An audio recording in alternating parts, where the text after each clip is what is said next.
교역자 회의를 하고 나면 항상 구호로 외쳤던 것이 있습니다. 그게 뭐냐면 하나님의 영광을 위하여, 이웃의 행복을 위하여, 조국의 미래를 위하여, 다음 세대의 부흥을 위하여 나 김현웅은 오늘도 열심히 사역하겠습니다. 이렇게 말하고 나가는 겁니다. 사역의 현장으로.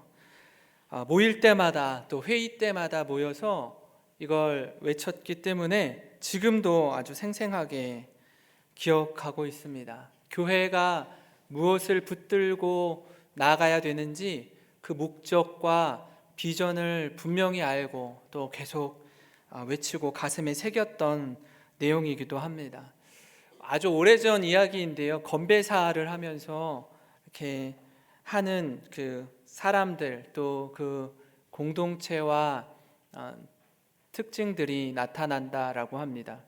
여당의 의원들이 모여서 건배사를 하면 이렇게 한다고 합니다. 위하, 위하, 여 이렇게 하겠죠. 여당이니까, 그죠? 야당의 의원들이 모여서 건배사를 하면 어떻게 할까요? 위하, 야 이렇게 한다고 합니다. 위하, 야. 네. 연대생들이 연세대학교 다니는 아이들이 건배사를 할 때 어떻게 할까요? 위하? 헷갈리죠? 위하세 이렇게 하는 거예요. 위하세. 그럼 고려대학교 다니는 애들은요? 위하고 그렇게 한다면 서울대 다니는 애들은 위에서 이렇게 할 겁니다. 그죠? 예. 웃자고 하는 얘기입니다.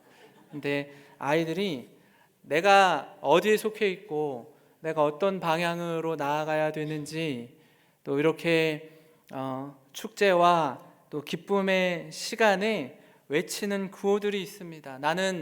우리는 무엇을 믿고 나아가는지 또 어떤 가치를 추구하는지 어디에 무게를 두느냐 하는 것은 우리의 믿음을 반영하는 것이기도 합니다.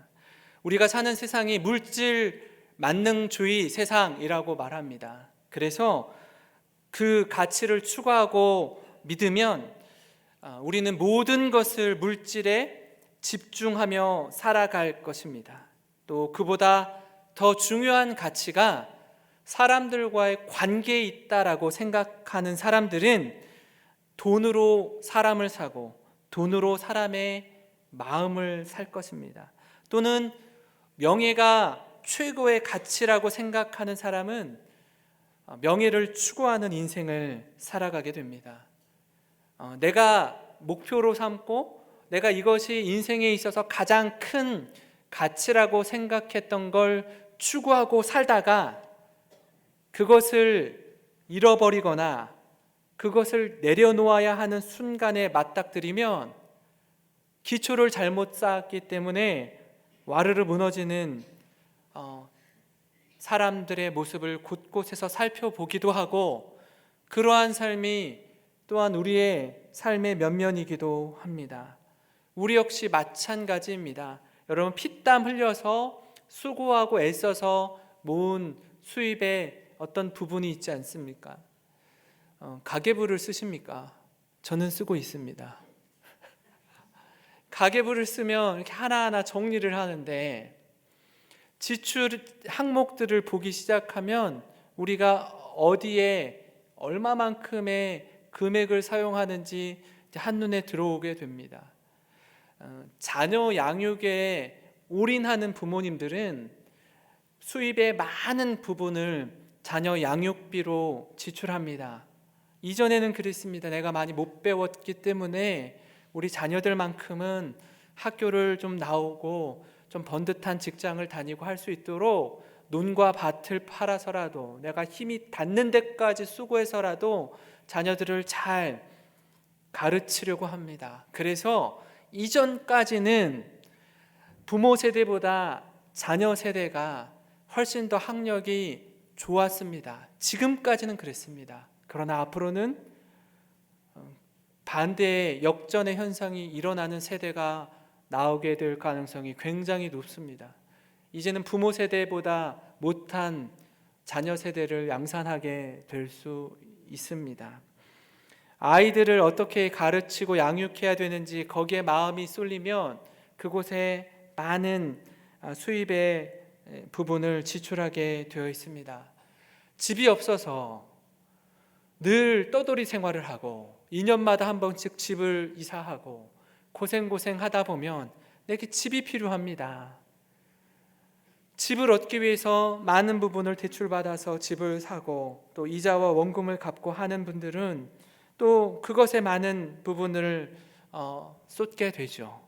또 부모님을 위해서 얼마만큼의 또 용돈을 드리고 계십니까? 또 사랑하는 이들을 위해서 내가 가진 것을 얼마나 나누고 계십니까? 내가 무엇을 사랑하고 어디에 가치를 두는지 여러분이 쓰는 가계부를 보면 분명하게 알 수가 있습니다. 오늘 말씀 통해서 특별히 우리가 어디에 가치를 두고 살고 있는지, 그리고 그 부분에 있어서 잘하고 계시다면 계속 힘을 다하여서 이 일에 열심을 내셨으면 좋겠고요. 내 방향과 비전과 목적이 잘못 설정되어 계시다면 가치의 전환이 이루어지는 은혜의 시간이 되기를 간절히 소망합니다. 바울은 자신의 삶에 분명한 가치의 전환이 있었던 사람이었습니다.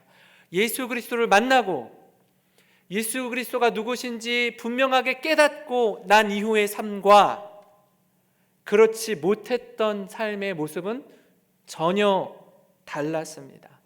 그가 예수님을 만나기 전에는요, 하나님을 위하여 살아가는 삶의 모습이 율법을 완벽하게 지켜내고 하나님 말씀에 믿음으로 순종하고 또 그렇지 못한 사람들을 향해서 정죄하고 또 하나님 아는 것에 대해서 또 메시아 그리스도를 따르는 사람들, 예수라는 사람이 등장했는데 자신을 가리켜서 하나님의 아들이라고, 또 너희가 수백 년 동안 기다려온 메시아라고, 난 그리스도라고 이야기하는 것을 보고 아닌데, 스스로 생각할 때 이게 아닌데 종교 지도자들과 제사장들과 서기관, 바리새인, 사두개인 모두가 다 아니라고 하는 겁니다. 아닌 걸 진리처럼 믿고 따르는 사람들을 향해서 예수 믿는 사람을 박해하고 옥에 가두고 심지어 돌로 쳐 죽이는 자리에서도 찬성했던 사람, 그 사람이 바울이었습니다. 바울은요, 그게 하나님의 영광을 위한 삶이라고 믿고 행했던 것입니다. 그러던 그가 예루살렘에서 예수님을 따르던 무리들을 핍박하고 옥에 가두는 것이 성에 차지 않아서요, 부족해서 이제는 다메섹으로 가서 그곳에서 예수 믿는 사람들도 내가 옥에 가두리라 라는 특심을 가지고 특별한 열심으로 나아가던 과정 가운데 십자가에서 죽으시고 부활하신 예수님을 만나는 겁니다. 그리고 그의 인생의 방향이, 그의 가치가 바뀌어지는 걸 경험합니다. 이전에는 예수를 믿고 따르던 자들을 박해했던 그가, 옥에 가두었던 그가 이제는 이 빌립보서를 쓰고 있는 곳이 로마의 감옥이었습니다. 도리어 자신이 복음을 전하다가 옥에 갇힌 것입니다. 그러면서 하는 말이 무엇입니까? 주 안에서 항상 기뻐하라.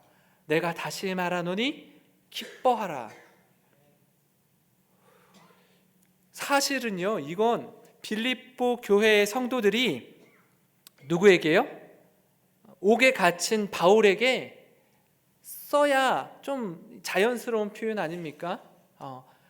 바울 사도여, 당신이 지금 힘든 시간을 보내고 계시지만, 지금 복음을 전하다가 감옥에 갇혀서 힘든 시간을 보내고 있지만 주 안에서 기뻐하십시오.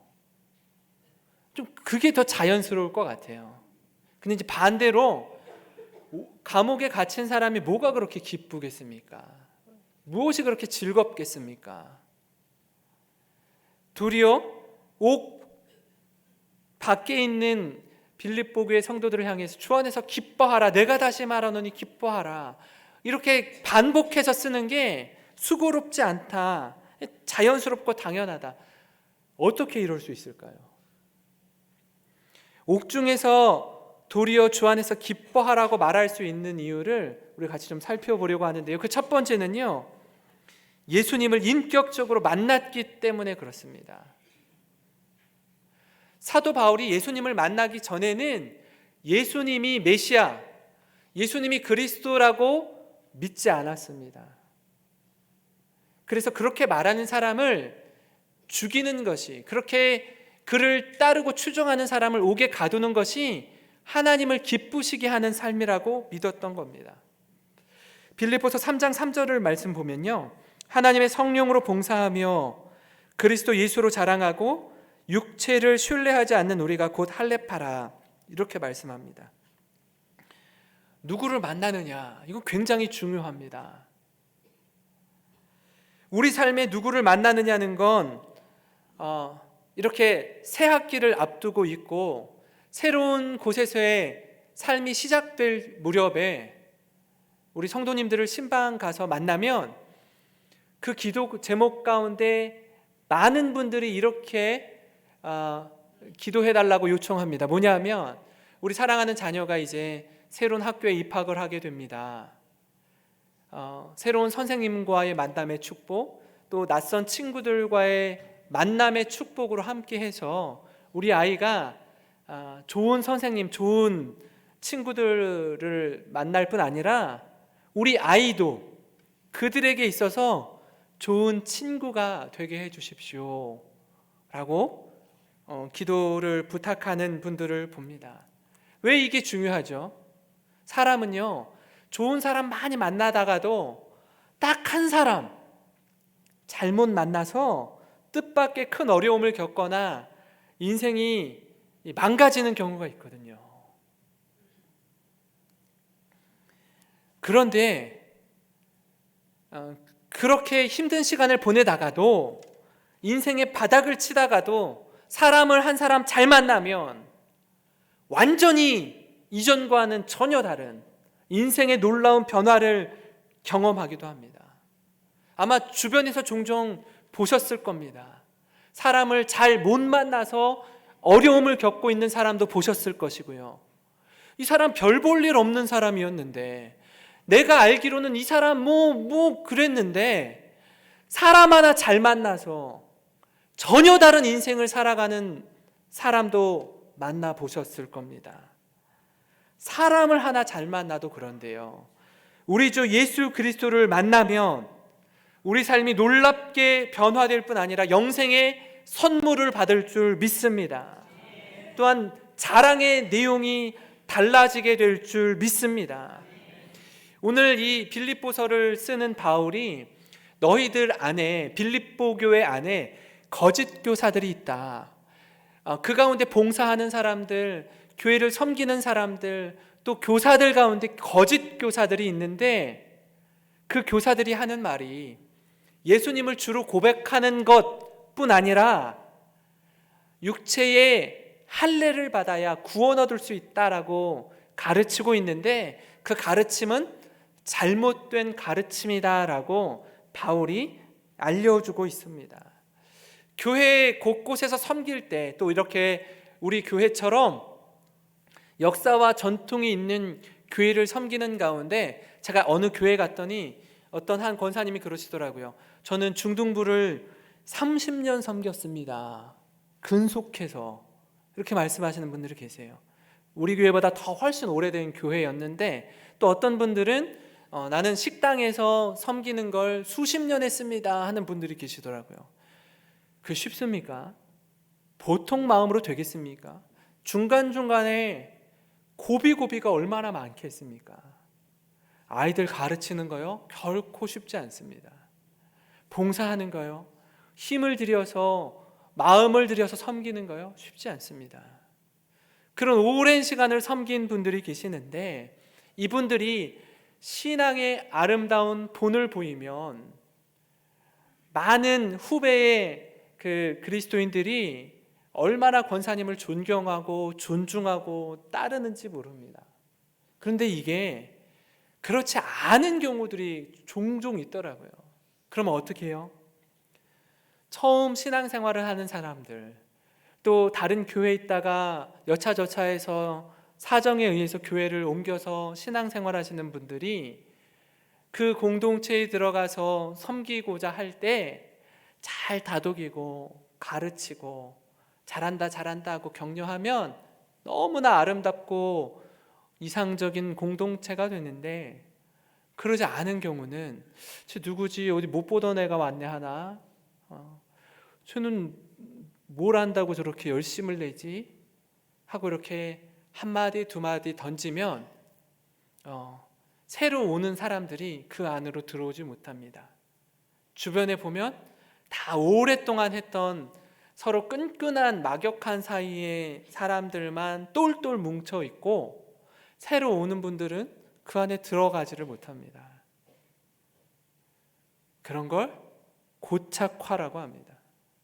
그걸 깨지 않으면 교회가 한 단계 더 성장할 수 없습니다. 새로 오신 분들도 마찬가지일 것 같아요. 어느 정도의, 제가 새가족 교육을 하면서 이렇게 부탁드립니다. 다른 교회를 섬기다가 오셨든 이곳에서 처음 신앙생활을 하든 새가족 교육을 마치고 6개월 정도는 봉사의 자리에 가지 마십시오. 이제 3월 달에 개강하는 평신도 신앙 강좌나 이제 셀이 개강될 텐데, 그곳에 들어가셔서 먼저 공동체 가운데 잘 배우고 우리 교회의 특징을 알아가고 섬기십시오. 그 다음에 봉사의 자리로 나가시기 바랍니다. 이렇게 제가 권면합니다. 왜냐하면 다른 교회에서 장로님으로 계셨을 수도 있고 권사님으로 계셨을 수도 있고 뭐 집사님, 안수 집사님으로 계실 수도 있는데, 그 열심이 자칫 서로에게 어려움이 될 수도 있기 때문에 내가 그렇게 할 수 있지만 조금 한 템포 늦춰서 같이 발맞춰 가는 것도 아름다운 모습이라고 생각합니다. 그래서 특정 누군가가 아니라 서로가 서로에게 하나 되고 연합하고 사랑으로 격려하고 섬기고 따를 때 우리 군산 영생교회가 하나님이 기뻐하시는 교회로 세워질 줄 믿습니다. 그래서 내 힘으로 섬기는 거 아니라 성령을 힘입어서 섬기고, 내 것 자랑하지 않고 내 경험, 내 경력, 내 연수를 자랑하는 것이 아니라 하나님 앞에 무르익어 가고 겸손하게 낮추고 서로 사랑으로 하나 될 때 이 교회가 더욱 아름다운 교회가 될 줄 믿습니다. 바울은 사실 자랑할 게 많은 사람이었어요. 그런 자랑들을 이렇게 이야기합니다. 3장 4절부터 6절인데요.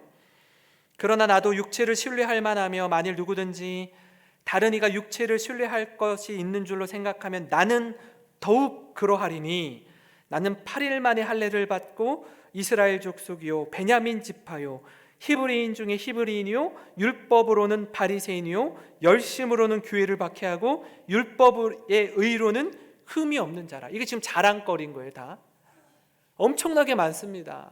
누가 무슨 자랑하면 나는 당신보다 자랑할 게 이마만큼 더 많은 사람이야, 이걸로 나랑 붙으려고 하지 마, 이런 얘기입니다.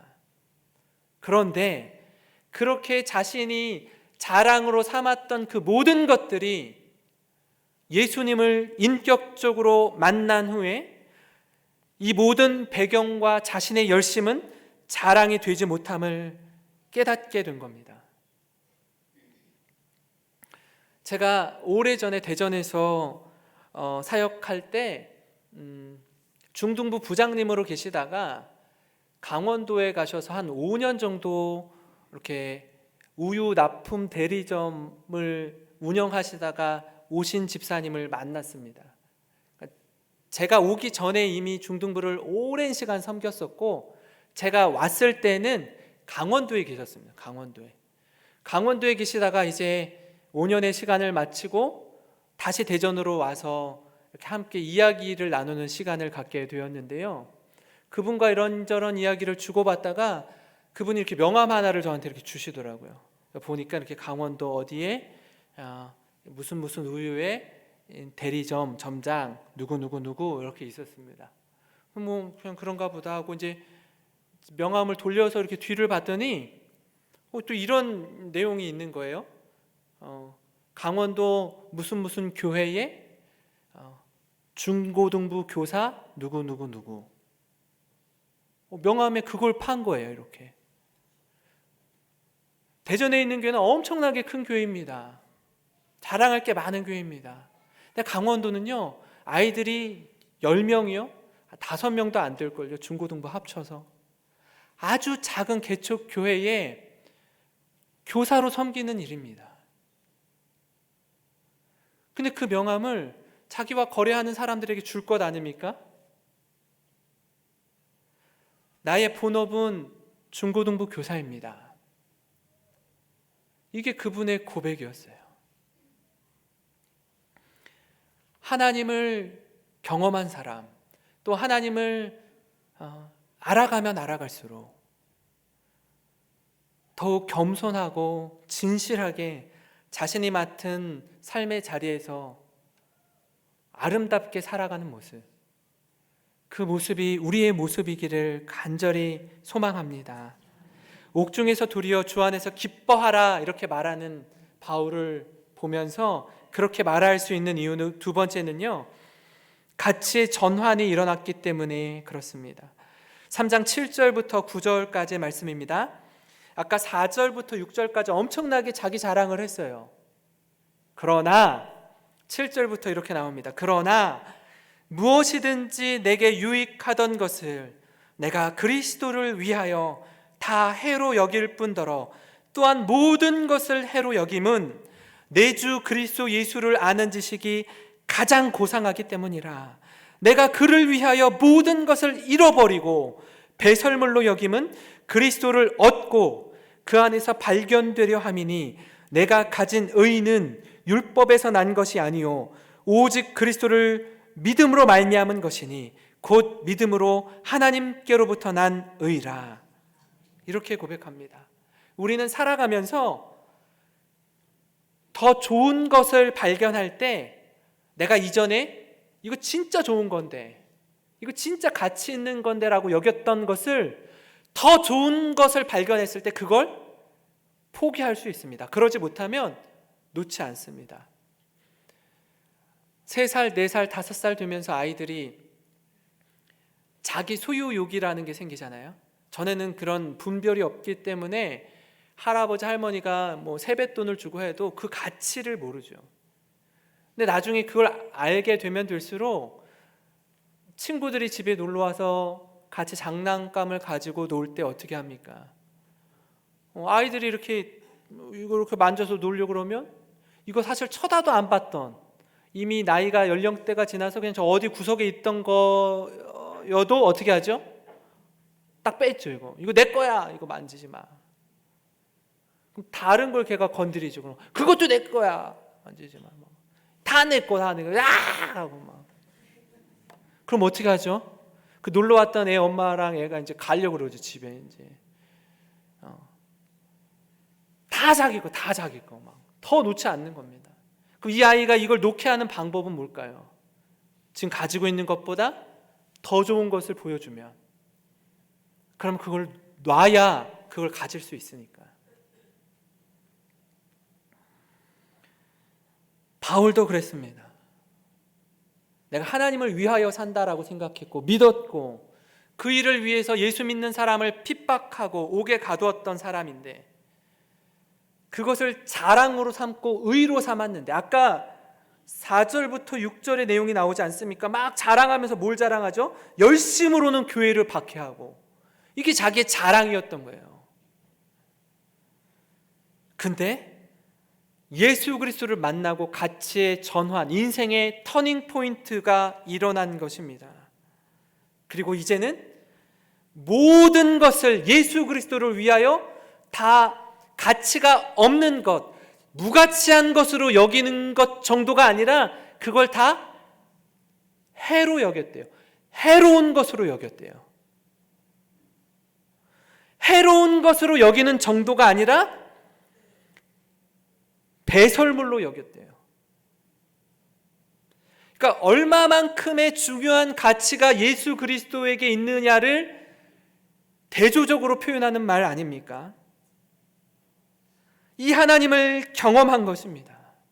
이제는 예수 그리스도 외에는 다른 복음이 없고 구원자가 없고 그 이름에 모든 가치를 두고 살아가기로 결단하는 겁니다. 제가 종종 성도님들을 만나고 신방하면서 듣는 그 놀라운 이야기들이 있습니다. 놀라운 간증들이 있습니다. 이제 특별히 그 세대에 처음 신앙생활 하시는 분들, 내가 우리 가족 가운데 내가 1대 신앙인입니다. 마치 아브라함처럼, 믿지 않는 데라의 아들이었던 아브라함처럼 내가 신앙의 1대입니다 라고 하시는 분들 가운데는요, 신앙생활 하는 게 이게 만만치 않은 거예요. 부모님이 여지 없습니다. 엄청 때리고 성경책 찢고 내쫓고 밥도 주지 말라 그러고 내 자식 아니라 그러고 말할 수 없는 핍박과 박해를 다 받습니다. 제가 아는 목사님도, 저랑 나이 차이가 얼마 안 나는 목사님도 이렇게 담을 넘어서 몰래 교회 가고 도서관 간다고 하고 교회 가고 이랬던 목사님이 있었습니다. 그런데 놀라운 건 무엇인지 아십니까? 절대로, 물론 기도하면서 하나님 우리 아버지를, 우리 할아버지를, 우리 어머니를, 우리 시어머니를 좀 믿음을 주십시오, 예수님을 고백하게 해주십시오라고 수십 년을 기도를 했는데, 그러면서도 모르겠어요. 이분이 변할까? 이분이 정말 새롭게 될까? 기적 같은 일이 일어나죠. 그렇게 박해했던 분이 예수님을 구주로 믿는 겁니다. 그걸 고백하는 거예요. 목사님 우리 아버지가, 목사님 우리 시어머님이, 우리 할아버지가 예수님을 구주로 고백하셨습니다. 그리고 이전과는 전혀 다른 삶을 살고 계십니다. 바울의 모습도 같은 모습 아닙니까? 그 믿겠습니까? 이 사람이 지금 하는 행동이나 말이나 박해하는 모습이나 이런 가운데 믿어지겠습니까? 그런데 어떻게 해요?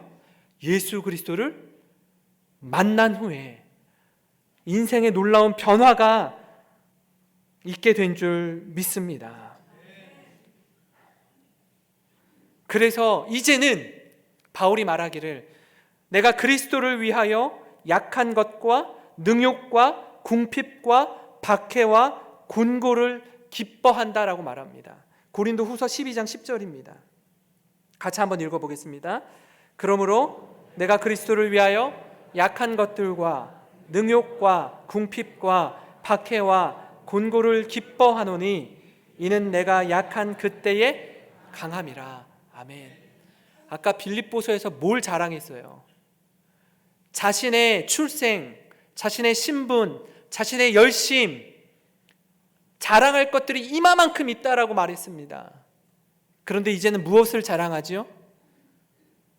드러내고 싶지 않은 약함, 박해받는 것, 곤고와 핍박과 궁핍하고 능욕받는 것, 이게 자랑할 거리가 됩니까? 이건 자랑할 게 안 됩니다. 숨겨야 되는 겁니다.